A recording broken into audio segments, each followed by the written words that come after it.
Hi everyone, my name is Taylor Robinson. I'm a first-year master's student at the University of Pittsburgh Graduate School of Public Health, Department of Epidemiology.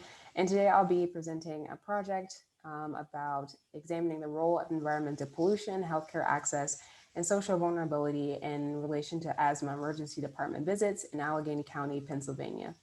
So to provide some background information on this topic, nationally, Black children are 4 times as likely to visit the emergency room for asthma problems relative to white children.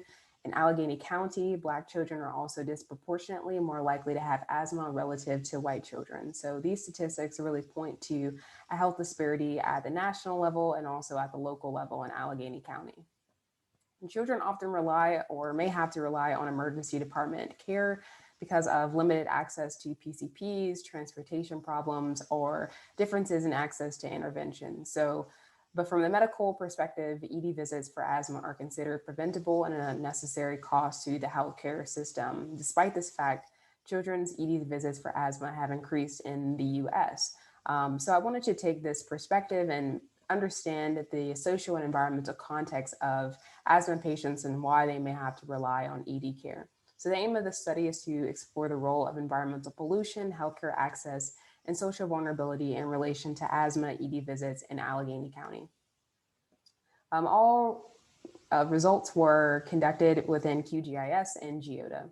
This first map is showcasing the role of environmental pollution in Allegheny County, and the blue is looking at the percent of children with asthma events in 2017 in relation to different factors of environmental pollution, including smoking, number of bus stops, and traffic.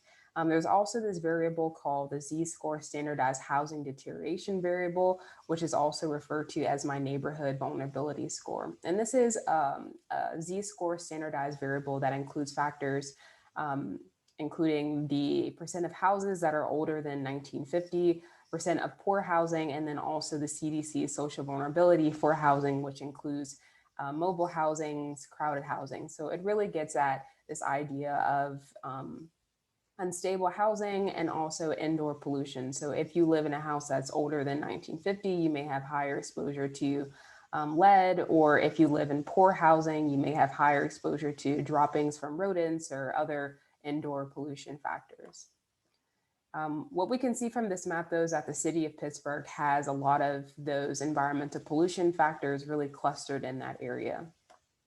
This table is a linear regression analysis of environmental pollution associated with percent asthma ED visits in children. The percent of bus stops, neighborhood vulnerability, smoking, and traffic were all significantly related to the mean percent of asthma ED visits in Allegheny County. However, given the model fit is very low, the model didn't fit very well. So in the future, I think Poisson regression with the count of asthma ED visits may be more useful, or perhaps thinking of ways to better fit this model to linear regression. Map 2 is looking at the relationship between access to primary care physicians and asthma specialists in relation to asthma ED visits. ED visits are shown in this dark black color or gray scale, with the darker color indicating higher percent ED visits. So a lot of those ED visits are within the city of Pittsburgh, but there are a lot of ED visits outside of the city of Pittsburgh. Then we can see that the count of asthma specialists within a 2-mile radius are in these yellow triangles, and the count of PCPs within a 2-mile radius are in these orange rectangles. The city of Pittsburgh, outlined in red, has higher access to asthma specialists and higher access to PCPs within a 2-mile radius, whereas areas outside of the city of Pittsburgh, who also have high ED visits, have lower access within a 2-mile radius of asthma specialists and PCPs. These results were confirmed with a local G-star cluster map, which indicates whether or not values of a certain variable are higher than average than neighboring values. So this red is indicating values that are higher than average relative to close neighbors, and the blue is indicating values that are lower than average relative to close neighbors. We can see again that the city of Pittsburgh has values of asthma specialists that are higher than average than close neighbors relative to people outside of the city of Pittsburgh. And then also people outside of the city of Pittsburgh have lower than average counts of asthma specialists. So this is really showcasing that access to asthma specialists is a concern outside of the city of Pittsburgh, and those who live in the city have greater access to care, despite there also being those percent of ED visits very high outside of the city of Pittsburgh. Map 4 is assessing the role of vulnerability in regions with high and low asthma ED visits. So through this map, I really wanted to showcase that the experience of asthma is really different across municipalities. So in comparing Wilkinsburg and Penn Hills, who have this darker gray color scheme in the back, indicating higher counts of ED visits, comparing those to municipalities like Churchill, Forest Hills, and Wilkins, who have lower counts of asthma ED visits, and then better understanding what may cause these differences in municipalities that neighbor each other. This was assessed with other variables such as the socioeconomic, social vulnerability index rank, again, this neighborhood vulnerability, the number of Black children, and average income. Relative to these outside municipalities where there's lower counts of asthma emergency department visits, Penn Hills and Wilkinsburg have substantially higher numbers of Black children, higher vulnerability indicated by these yellow circles, higher socioeconomic social vulnerability indicated by these green diamonds. And they also have lower average income indicated by the red squares. So this is really getting at the fact that the experience with asthma is really different at an even smaller level. This was confirmed again with local G-STAR cluster maps. We can see that in this area that Penn Hills and Wilkinsburg have higher than average ED visits relative to close neighbors. In map 7 with Black children, Wilkinsburg and Penn Hills also have higher than average proportions of Black children relative to close neighbors. Map 6, though, is interesting because it excludes parts of Wilkinsburg and Penn Hills, and it shows that areas outside of those locations, such as Wilkins, Churchill, and Edgewood, have higher than average neighborhood vulnerability scores, which in my case meant indoor pollution or unstable housing.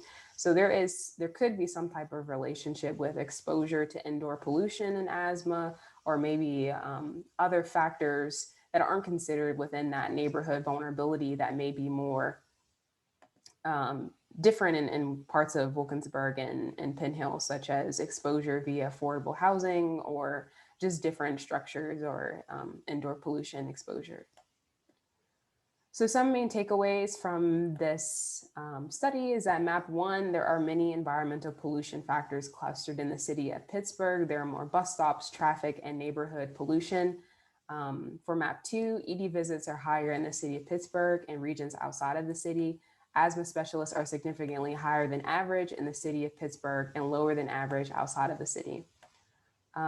In relation to vulnerability and areas with high and low asthma ED visits, areas with higher than average ED visits have higher than average Black children, lower income, higher social vulnerability, and weirdly enough, lower neighborhood pollution.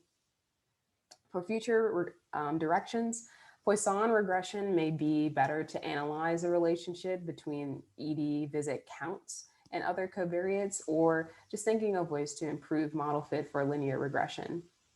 I could also analyze other covariates such as air quality, which I found to be very complicated.